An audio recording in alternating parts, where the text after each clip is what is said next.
En 1984, j'ai donné ma vie au Seigneur. Ça n'a pas été facile pour moi parce qu'en fait, je suis issue d'une famille juive et j'ai accepté Jésus-Christ comme mon Messie. Alors j'ai eu toute ma famille ado.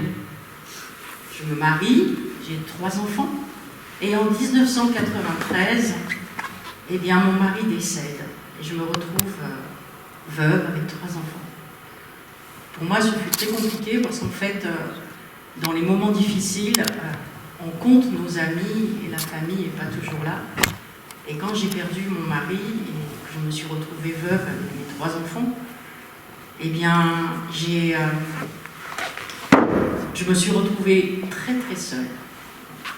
Voilà, pas de visite, pas de famille, pas d'appel, rien. Et puis, un an et demi après le décès de mon mari, je fais un grand choc, c'est-à-dire que je me retrouve avec un abcès et un ulcère à l'œil droit.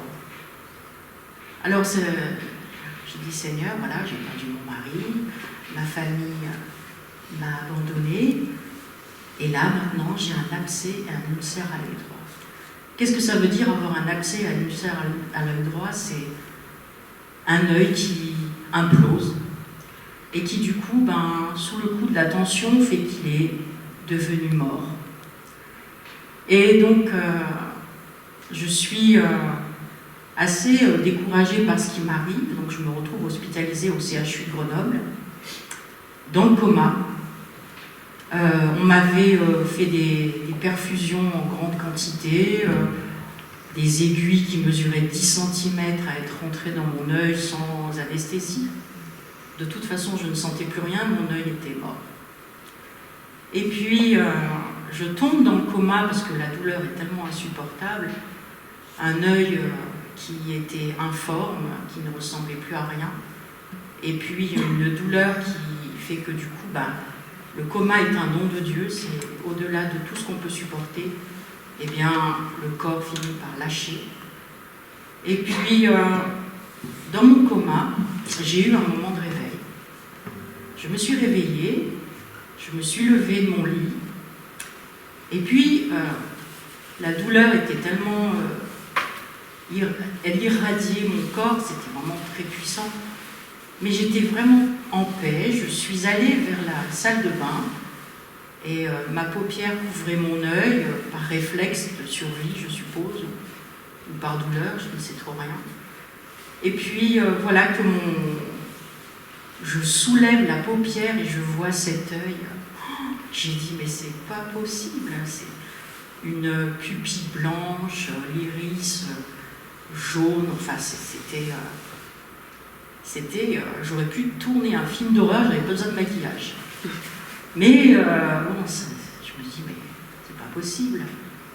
Et puis j'entends une voix qui me dit, viens te poser sur ton lit. Et là, je me mets à genoux et je demande et j'implore. Je dis, Seigneur, Seigneur, guéris-moi. Et je te servirai. Et en fait, à un moment précis, au moment où j'ai demandé qu'il me guérisse, j'ai senti une chaleur envahir mon corps, partant des pieds jusqu'à la tête. Ce mouvement de chaleur qui vient et qui progressivement m'envahit jusque sur mon œil. Et puis, je m'allonge et j'étais en paix. Je me suis dit, cette chaleur qui était tellement réconfortante, je m'allonge et je ferme les yeux. Et puis voilà, le service hospitalier qui arrive pour les soins, j'ouvre les yeux et je vois leurs yeux ébahis devant moi. Et je les regarde, je dis, ça doit être vraiment moche. Et en fait, ils me disent, mais madame, écoutez, mais qu'est-ce qui vous arrive? Je dis, mais qu'est-ce qui m'arrive? Je suis là, au milieu de votre service. Et il me dit, mais madame, votre œil est complètement guéri. En l'espace de peut-être quelques minutes, j'avais retrouvé intégralement mon œil. Intégralement. Et comme c'est pas terminé, et que Dieu est un Dieu merveilleux et extraordinaire au-delà de toute espérance, le professeur me convoque. J'ai dit, qu'est-ce qu'il va me dire? Lui qui avait fait des mesures de mon œil de long en large et en travers. Il m'a dit, écoutez madame, on ne comprend pas ce qui vous arrive. Et des choses comme celle-là, j'en ai vu dans mon service, mais comme la vôtre, j'ai jamais vu ça. Alors je lui ai dit, ben, en tout cas moi je sais d'où ça vient. Il m'a dit, oui, certains appellent ça un miracle, mais nous ne sommes pas à l'origine de ce qui vous arrive. J'ai dit, oui, je sais qui est à l'origine de ce qui m'arrive. Et le professeur, je voyais ses yeux écarquillés, et il me dit, mais vous savez, quand le service est venu vous chercher, c'était parce que vous deviez passer par le bloc opératoire, on devait vous mettre un œil de verre. J'ai dit, ah, je préfère le mien finalement. Et donc, il me dit, mais vous savez, on ne vous avait pas dit qu'on allait vous mettre un œil de verre. En effet, je ne le savais pas. En fait, j'avais 29 ans. À 29 ans, porter un œil de verre, c'est pas, pour une femme, c'est pas un gage de beauté. Mais voilà, je me retrouve avec mon œil tout nouveau, une guérison affirmée. Et puis un service qui débarquait dans ma chambre. Je dis, mais qu'est-ce qu'ils ont tous à venir me voir comme ça? Et puis bon, moi à un moment donné, je leur dis, écoutez, je suis guérie, vous n'avez pas de raison de me garder. Et puis je me baladais dans les couloirs, et puis je m'échappais à Grenoble, faire les magasins. Vraiment, c'était extraordinaire pour moi. J'étais vivante, mais à tout point de vue. Et puis, je reviens dans le service, il fait, mais vous étiez parti où? Oh ben écoutez, moi dans votre hôpital, je m'ennuie un peu, je suis allée faire les magasins, mais vous n'allez pas me garder éternellement. Moi j'ai envie de rentrer chez moi, j'ai envie de revoir mes enfants, j'ai autre chose à faire que de rester ici. Ils m'ont dit, oui, effectivement, on ne va pas vous garder parce qu'on n'a plus rien à vous faire. Je dis, mais justement, laissez-moi partir. Alors je rentre à la maison, mes enfants me voient la même chose. Maman, mais toi qui étais dans un si mauvais état, tu nous es revenue toute neuve. J'ai dit, bah oui, comme quoi Dieu est grand. Et puis je vais voir mon ophtalmologue, et puis elle me dit, parce que c'était elle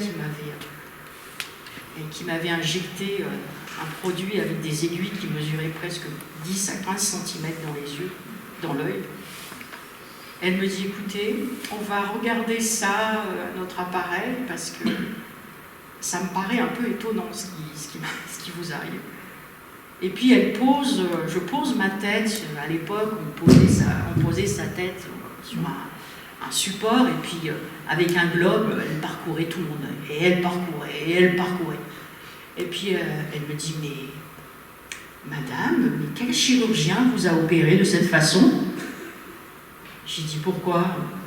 Elle m'a dit, vous avez une micro-cicatrice à l'intérieur de votre œil, j'ai jamais vu une chirurgie aussi merveilleuse. Je lui dis, mais alors je vais vous raconter tout de suite ce qui m'arrive. Et elle me dit, mais c'est un... J'ai jamais vu un chirurgien aussi doué que ça faire une si belle opération. Je lui dis, bah oui, mais celui qui m'a opéré, c'est l'Éternel, c'est mon Dieu.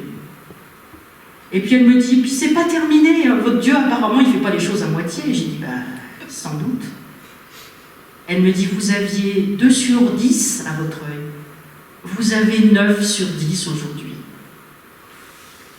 Alors je porte des lunettes juste pour l'œil gauche, mais en fait je ne porte pas de lunettes pour l'œil droit. Autant vous dire que depuis cet instant, je passe mon temps, quand j'ai des moments où je râle, et puis le Seigneur me dit, mais tu sais, quand tu étais malade, j'étais là à tes côtés, je t'ai soigné, mais je continuerai à le faire jusqu'à la fin, parce que je suis là tous les jours, jusqu'à la fin. Et donc ma vie a continué, et puis là j'ai continué à servir le Seigneur, et j'ai eu aussi une deuxième autre guérison, où les services n'ont pas compris encore ce qui m'arrivait. Mais moi je sais que le Seigneur est un Dieu tout-puissant, qu'il a fait le ciel et la terre, et qu'il connaît chacun de nos cœurs. Il connaît nos maladies, il connaît nos difficultés, il connaît nos souffrances. Et lui faire confiance, lui remettre notre foi est un gage d'amour et en même temps, notre Dieu est parfait. Voilà, j'ai un œil qui est passé de 2 sur 10 à 9 sur 10, un chirurgien qui n'existe pas ici-bas, mais qui est là-haut. J'ai eu la plus belle des opérations et je vous en témoigne aujourd'hui. Voilà.